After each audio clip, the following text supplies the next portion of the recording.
Ragazzi, bentornati sul canale.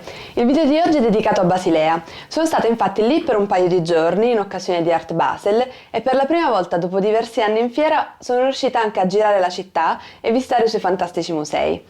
Quindi, se volete scoprirla con me, vi consiglio di rimanere e di iscrivervi al canale, così da non perdere i miei viaggi in giro per l'Europa.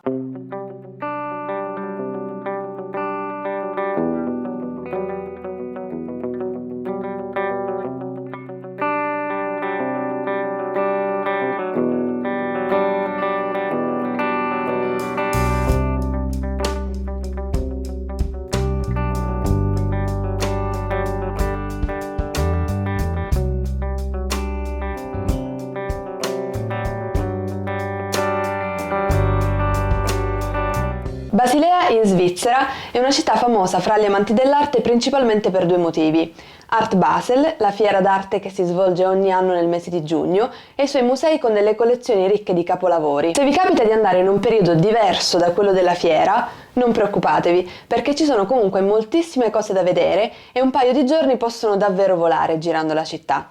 Se invece come me dedicate un giorno alla fiera e un giorno al giro in città, ecco i miei suggerimenti sul percorso. Io ho iniziato la domenica dal centro città e la prima tappa è stata il Kunstmuseum, che si divide in 3 diverse sedi. La collezione è composta da quasi 4.000 opere tra dipinti, sculture e installazioni, e in più vengono organizzate ogni anno diverse mostre temporanee. Nella sede chiamata Hauptbau si trovano capolavori dal XV al XX secolo, mentre il Neubau accoglie tutta l'arte del Novecento. Ad essere sincera con voi, questa è la mia zona preferita. Si tratta dell'edificio più moderno e che accoglie le mostre temporanee, come quella in questo momento sul cubismo da Picasso a Léger, con un centinaio di lavori dei protagonisti di questo movimento, che resterà aperta ancora fino alla fine di agosto e che quindi vi suggerisco di andare a vedere se siete a Basilea. La terza sede si trova a meno di 10 minuti a piedi dalla zona principale e in questo periodo ospita una mostra temporanea sull'artista sudafricano William Kentridge.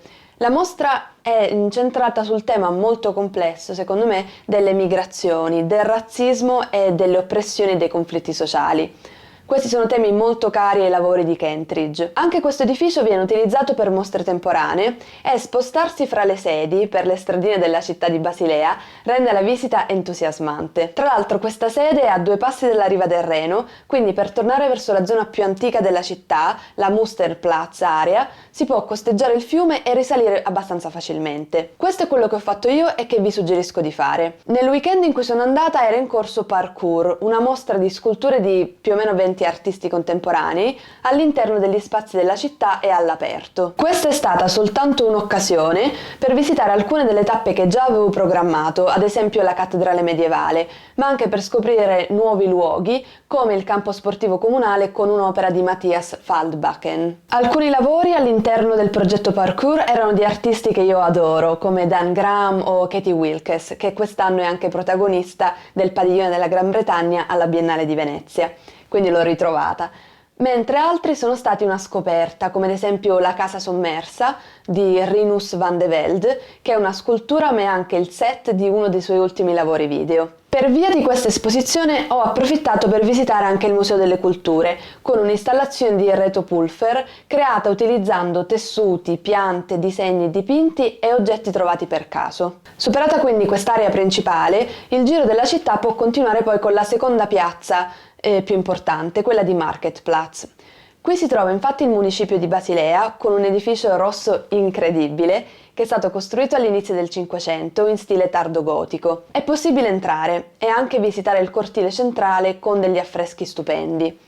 Il palazzo era stato infatti voluto dalla Corporazione degli Artigiani, quindi sulla facciata sono riprodotti i 12 stemmi dei cantoni che facevano parte appunto della corporazione. A 2 passi da lì noi non ci siamo voluti perdere tra le stradine con i negozi, anche perché essendo domenica molti erano chiusi, ma abbiamo preferito tornare verso il Reno e riposarci un po' al sole sulla riva e mangiare qualcosa. Però ovviamente se volete potete fare anche un giro di queste stradine quando i negozi sono aperti. Se trascorrete la notte in albergo vi suggerisco di fare prima possibile il check-in e di chiedere la Basel Card, che è compresa nella tassa di soggiorno che pagherete. Questa vi dà infatti accesso con il 50% di sconto ai musei e vi permette di prendere per 24 ore tutti i mezzi della città gratuitamente. La nostra tappa successiva, infatti, ad esempio, si raggiungeva facilmente con un tram, il numero 6, ed è la Fondazione Beyeler, che vi suggerisco. Per me questa è la vera chicca della città. L'architettura principale è stata disegnata da Renzo Piano ed è immersa nel verde del parco Berauer. Quando sono andata io era in corso la mostra temporanea, tra l'altro era l'ultimo giorno, sul periodo blu e rosa di Picasso, con opere come La Vie e Acrobata e Giovane Arlecchino. Ma c'erano anche altre 2 mostre contemporaneamente. Una era sui disegni di Louis Bourgeois e invece un'altra era una monografica dedicata ai lavori di Rudolf Stingel. Un giro nel parco tra il verde e le sculture è parte integrante dell'esperienza alla Fondazione Beyeler e grazie al campo di papaveri e lo stagno con le ninfee mi sono un po' sentita immersa nelle opere di Monet, che è un altro degli artisti della loro collezione, tra l'altro. Il mio giro a Basilea è finito in serata, qui, alla ricerca delle sculture del parco, e sono poi rientrata in città per concludere il mio viaggio. Questi sono i miei consigli se volete visitare la città in un solo giorno, ma ovviamente ci sono anche altri luoghi di Basilea come il Museo Tinguely che con un po' più di tempo io spero di visitare magari l'anno prossimo e che vi consiglio di andare a vedere se avete l'occasione. Il mio primo giorno a Basilea, il sabato, quest'anno lo avevo trascorso in fiera, non solo tra gli stand ma visitando anche Unlimited, la mostra temporanea che ogni anno in occasione di Art Basel viene organizzata all'interno della struttura. È un'esposizione di opere di dimensioni immense, Unlimited senza limiti, che vengono presentate dalle principali gallerie che al tempo stesso hanno il loro stand in fiera. Visitare tutta la zona della fiera secondo me è praticamente impossibile in un solo giorno, ma per me Unlimited è un must che consiglio a chiunque ed è la vera chicca quando si va ad Art Basel. Dato che io sono particolarmente appassionata di scultura, posso dirvi che alcune delle opere che mi sono piaciute di più quest'anno sono state di certo le sculture di proporzioni giganti. Ad esempio We Come in Peace di Uma Baba, che era stata già presentata nel 2018 al Metropolitan Museum. Si tratta di un vero e proprio totem contemporaneo. Oppure Tin Man of the 21st Century di Coco Fusco, una scultura di 3 metri che ritrae Donald Trump in versione Mago di Oz. Un'altra è Forever Ago di Pae White, una struttura di 40 metri a forma di onda, creata con tessuti rifiniti e tecnologia davvero all'avanguardia. Inoltre è fantastica l'opera partecipativa di Rivan Neuschwander, spero la pronuncia sia corretta,